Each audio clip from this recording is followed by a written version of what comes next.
কোরআন মূর্তির পক্ষে না বিপক্ষে? আমার নবী মূর্তির পক্ষে না বিপক্ষে? জাতির পিতা ইব্রাহিম আলাইহিস সালাতু ওয়াস সালাম মূর্তির পক্ষে না বিপক্ষে? তাই যদি হয়ে থাকে আমরা কি মূর্তির পক্ষে না বিপক্ষে?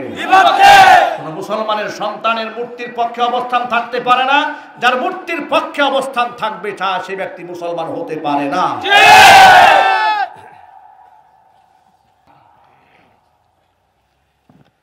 পৃথিবীর সমস্ত নবীগণ তার যুগের আদর্শ মডেল মানুষ। তাদের চেয়ে জ্ঞানী আর বুদ্ধিমান কেউ ছিল না। তর্কে, বুদ্ধিমত্তায়, ইলমে, আকলে কেউ তাদের সাথে পেরে ওঠে নাই। জাতির পিতা ইব্রাহিম আলাইহিস সালাতু ওয়াস সালাম মূর্তি পূজকের ঘরে জন্ম নিলেন। সকলকে দেখতে পেলেন মূর্তি পূজা করে, কিন্তু আল্লাহ সুবহানাহু ওয়া তাআলার এই বান্দা মূর্তির সামনে মাথা নত করে নাই। পাল্টা প্রশ্ন করেছে, মা হাযিহি তামাসিলুল্লাতী আনতুম লাহা কিফুন ক্বালু ওয়াজাদনা আবাআনা লাহা আবিদিন। আল্লাহু আকবার। কিসের এই মূর্তি?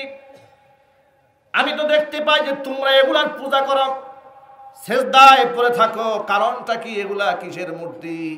তারা বলল, ওয়াজাদনা আবাআনা লাহা আবিদিন, বাপ দাদাকে দেখেছি এগুলার পূজা করে, এই জন্য দেখে দেখে আমরাও পূজা করি। তিনি বললেন, এটা কোনো যুক্তি হলো? এটা কোনো জ্ঞানীদের কথা হলো যে বাপ দাদা করেছে তাই আমি করি? নিজের হাতে মূর্তি বানিয়ে তার পেছনে খুঁটা দিয়ে দাঁড় না করালে ওরা দাঁড়িয়েও থাকতে পারে না। ঠিক কথা বলেন, ঠিক কিনা? আল্লাহর কসম, মূর্তির পেছনে বাঁশ পৃথিবীর কোনো মুসলমান ঢুকায় নাই। আমি আল্লাহর কসম করে বলছি, এই বাঁশ কি মুসলমান ঢুকিয়েছে? আর চিৎকার দিয়ে বলতে হবে, বাঁশ যারা ঢুকিয়েছে তারাই তাদের পক্ষে। আমরা বাঁশ ঢুকানোর বিপক্ষে। কথা বলুন, ঠিক কিনা? সেই বাঁশটা রড দিয়ে হোক আর বাঁশ দিয়ে হোক, আমরা সব বাঁশ ঢুকানোর বিপক্ষে। আমরা চাই না কাউকে রড দিয়ে বাঁশ দিয়ে এভাবে দাঁড় করিয়ে রাখা হোক। এটা আমাদের জাতির পিতাও চান নাই, আর আমরা তার আদর্শের উত্তরসূরি। কথা বলতে হবে। ইসলামের শত্রুরা, ইসলামের শত্রুরা,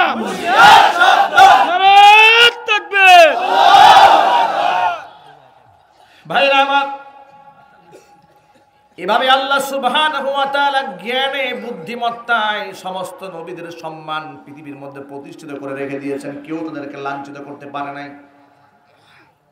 হাজারো যুক্তি তর্ক দিয়ে ইব্রাহিম আলাইহিস সালাতু ওয়াস সালাম যখন এদেরকে মূর্তির আকর্ষণ থেকে এদেরকে সরাতে পারল না, তখন তিনি একটা কৌশল অবলম্বন করলেন। সেই কৌশল হচ্ছে, সবাই যখন চলে গেল মেলায়, তিনি মেলায় না গিয়ে গেলেন মন্দিরে। যাওয়ার সময় হাতের মধ্যে একটা কুড়াল নিয়ে গেছেন। কি নিয়ে গেছে? কুড়াল নিয়ে গেছে। সামনে কুড়াল নিয়ে গিয়ে দেখে ওদের দেবদেবীর সামনে খাবারের কোনো অভাব নাই। মনে মনে ভাবলেন, কত এতিম দুস্থ অসহায় লোকেরা রাস্তায় ঘুরে বেড়ায়, ওদের কেউ খাবার দেয় না, আর এরা খাবার খেতে পারে না, সামনে খাবারের কোনো অভাব নাই। কোন জ্ঞানী মানুষ এই কাজটা করতে পারে না। ইব্রাহিম আলাইহিস সালাতু ওয়াস সালাম মূর্তিকে ডাক দিয়ে বললেন, মা লাকুম লা তাআকুলুন। আল্লাহু আকবার। ব্যাপারটা কি? এত সুস্বাদু খানা তোমরা খাও না কেন? এখন থেকে খাবার তো খায় না, কথাও কয় না। ভাইরা আমার, ইব্রাহিম আলাইহিস সালাতু ওয়াস সালাম বলেন, ব্যাপারটা কি? খাবার তো খাও না, জিজ্ঞেস করলে কথাও কও না। মা লাকুম লা তানতিকুন, ব্যাপারটা কি? কথা বলো না কেন? রাস্তা দুইটা, জবাব হয়তো দিতে হবে, না হয় আজকে ফয়সালা হবে। সুবহানাল্লাহ। রাস্তা যে কোনো দুইটা, একটা গ্রহণ করতেই হবে, তোমাদের কোনো উপায় নাই। আজকে কিন্তু কুড়াল নিয়ে আসছি, খানা খাবে, না হয় জবাব দেবে। খানা খাও। মা লাকুম লা তাকুলুন, কি খাবার পছন্দ হয় নাই? এত খানা সামনে, কোনো খানা খেতে মন চায় না। না মন চাইলে বলতে হবে যে কেন খাও না, জবাব দাও। মা লাকুম লা তাকুলুন, ঘটনা কি? কথাও দেখে বলো না। কথা যদি না বলো তাহলে কিন্তু এটাতে বলো বসকা, কোনো জবাব আছে? নাই। কথা বলেন না, কোনো জবাব আছে? কোনো জবাব নাই। ইব্রাহিম খলিল হাতের এই কুড়াল দিয়া টুকরা টুকরা করে ফেললো সবগুলা মূর্তিকে। মাঝখানে যে বড় মিয়া আছে সেটাকে ভাঙলো না। কোরআনের ভাষায় সূরা আম্বিয়ার মধ্যে আল্লাহ পাক কি সুন্দর করে বলেন, ফাজআলাহুম জুদাদান ইল্লা কাবীরান লাহুম লাআল্লাহুম ইলাইহি ইয়ারজিউন। সবগুলা মূর্তিকে ভেঙে টুকরা টুকরা করে দিয়েছে, চূর্ণ বিচূর্ণ করে দিয়েছে। মাঝখানের বড়টাকে ভাঙে নাই, যাতে করে লোকেরা তার কাছে এসে জবাবদিহিতা করতে পারে। এই সুযোগটা রেখে দিয়েছেন। বড় মিয়ার কান্দের মধ্যে কুলালটা জুলাই ঘর থেকে বের হয়ে গেছে। লোকেরা যখন আসলে মেলা থেকে, অনেক ধরনের খাবার দাবার নিয়ে এসেছি, যে এত খাবার নিয়ে এলাম, ভগবানকে দুই একটা খাবার না দিয়ে গেলে খাবারে বরকত হবে না।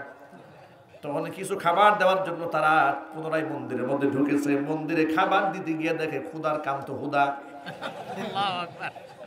ক্ষুধা তো কাম সারা হয়ে গেছে। ক্ষুধার তো হাত ভাঙা, পা ভাঙা, চোখ ভাঙা, না কুড়াই ফেলছে, টুকরা টুকরা হয়ে গেছে।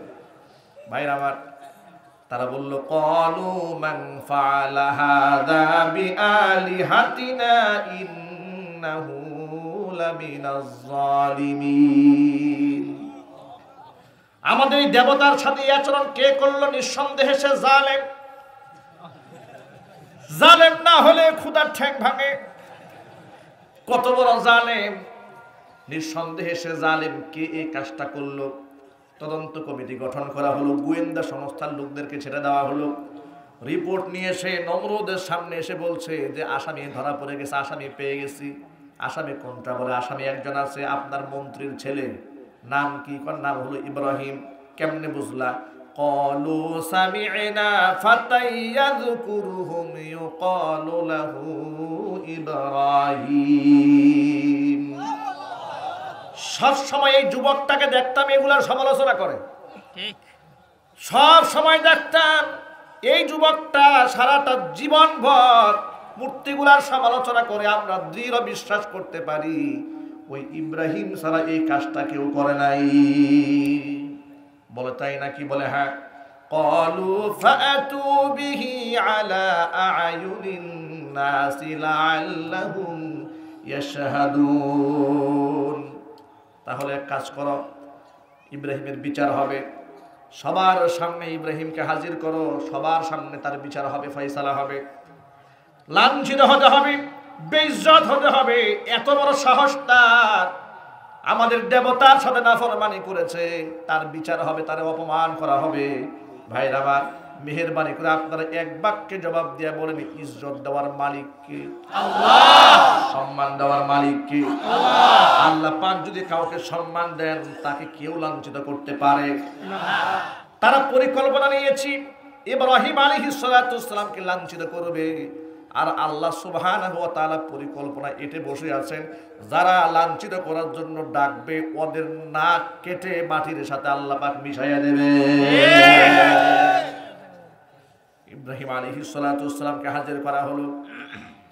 তারা বলল, আ আনতা ফাআলতা হাযা বিআলিহাতিনা ইয়া ইব্রাহিম। ইব্রাহিম, তুমি কি আমাদের দেবতার সাথে এই কাজগুলো করেছো? তুমি কি আচরণটা করেছো?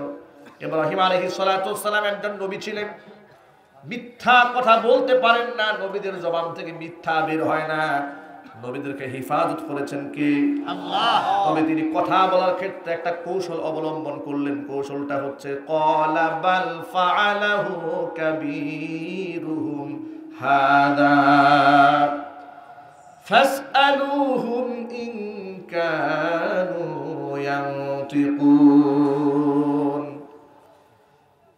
তিনি বললেন না যে আমি ভেঙেছি বা ভাঙি নাই, কিছু বলেন নাই। তিনি সেটা না বলে বললেন, বাল ফাআলাহু কাবীরুহুম হাদা, এদের মধ্যে যে বড় আছে, বড়টাই কামটা করছে। সুবহানাল্লাহ। বড়টা বলতে তিনি নিজের দিকে ইঙ্গিত করেছেন, আর গাদাগুলাই মনে করছেন ওই বড় মিয়া, যে বড় মিয়া কাজটা করেছে। বিশ্বাস যদি না হয় জিজ্ঞেস করেন। ফাসআলুহুম ইন কানু ইয়ানতিকুন, যদি এরা কথা বলতে পারে এদেরকে আপনি জিজ্ঞেস করেন। ভাইরা আমার, আপনারা বলেন এদের জবান আছে? মূর্তি কথা বলতে পারে? তখন তারা সহসায় মুহূর্তের মধ্যে বেউকুফ বনে গেল। তারা মনে মনে ভাবলো, কার বুদ্ধিতে ইব্রাহিমের বিচার করতে ডাকলাম? ইব্রাহিমের বিচার না করে ওর বিচারটা আগে হওয়া দরকার। কথা কন ঠিক কিনা? এদের মান সম্মান নষ্ট করে ফেললো। এ কেমন প্রশ্ন? যে আমার কথা বিশ্বাস না হলে এদেরকেই জিজ্ঞেস করেন, এদের তো জবান নাই, ভাষা নাই। এরা নমনীয় হলো, লজ্জিত হলো, মাথা নত করল। এতক্ষণ রাগান্বিত ভাষায় কথা বলেছে, এখন নম্র ভাষায় বলে, বাবা তুমি তো জানো মা হাউলাই ইয়ানতিকুন, এরা কথা বলতে পারে না। ইব্রাহিম আলাইহিস সালাতু ওয়াস সালাম বলেন, তাই নাকি? কথা বলতে পারে না? বলে না, তুমি তো জানো এটা, এরা কি কথা বলতে পারে? তাই নাকি? কথা বলতে জানে না? বলে না। শুনেও না? বলে না। উপকারও করতে জানে না? না। তাহলে পূজা করো কেন? আল্লাহু আকবার বলেন।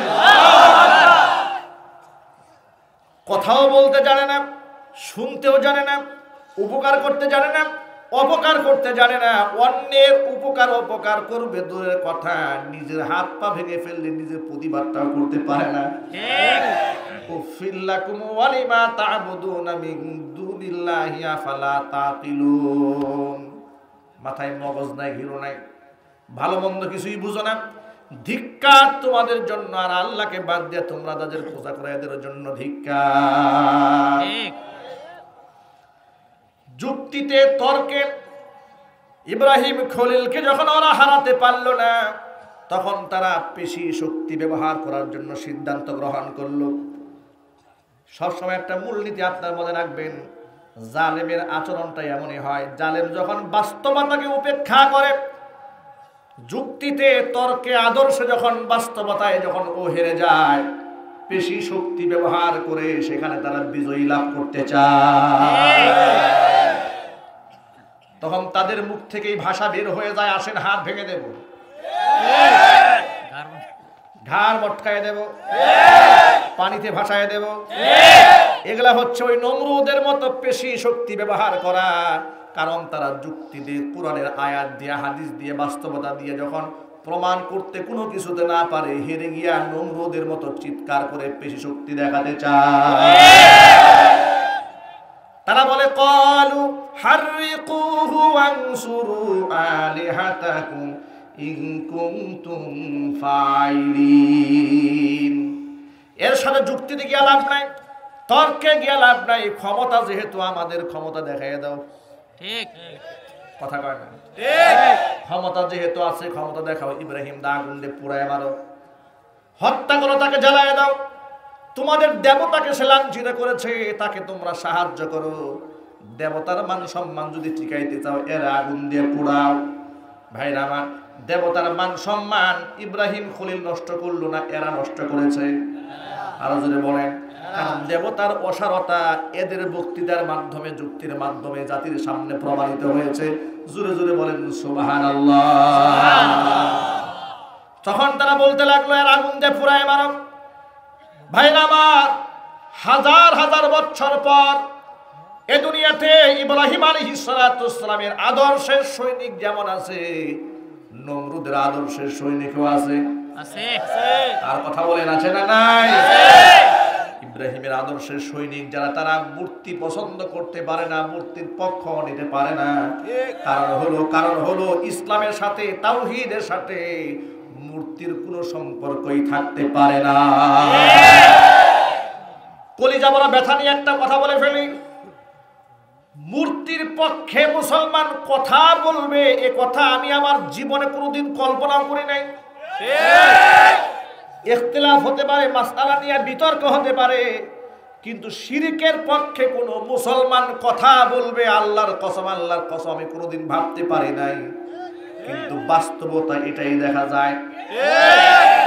আমি এদের অনেক কাজ থেকে ডেকে জিজ্ঞেস করেছি, ভাই আপনারা মুসলমান, আপনি কাজটা কেন করেন? বলে, হুজুর কিচ্ছু করার নাই, দেয়ালে পিঠ ঢাকা, আমাদের মুখ ঢাকা, হাত পা বাঁধা, এর মানে আমাদের কাছে যখন আসে নতি স্বীকার করে, আবার পিছনে পিছনে গিয়া বলে হাত ভাঙ্গো, পা ভেঙে দাও। ভাইরা আমার, এই আদর্শ কোন মুসলমানের আদর্শ হতে পারে না, এটা মুনাফিকদের আদর্শ ছাড়া আর কিছুই হতে পারে না। আমি আমার জওয়ান এবং তরুণ ভাইদেরকে বলতে চাই, ইব্রাহিম খলিলের উত্তরসূরি যারা, জাতির পিতা ইব্রাহিম আলাইহিস সালাতু ওয়াস সালামের আদর্শের সৈনিক যারা মুসলমান, তারা তাদের সাথে মুশরিকদের সাথে, তাওহীদের সাথে, শিরকের সাথে কোনো প্রকার সম্পর্কই থাকতে পারে না। এই প্রস্তাবে রাজি আছেন কারা কারা? দু হাত দেখতে চায়।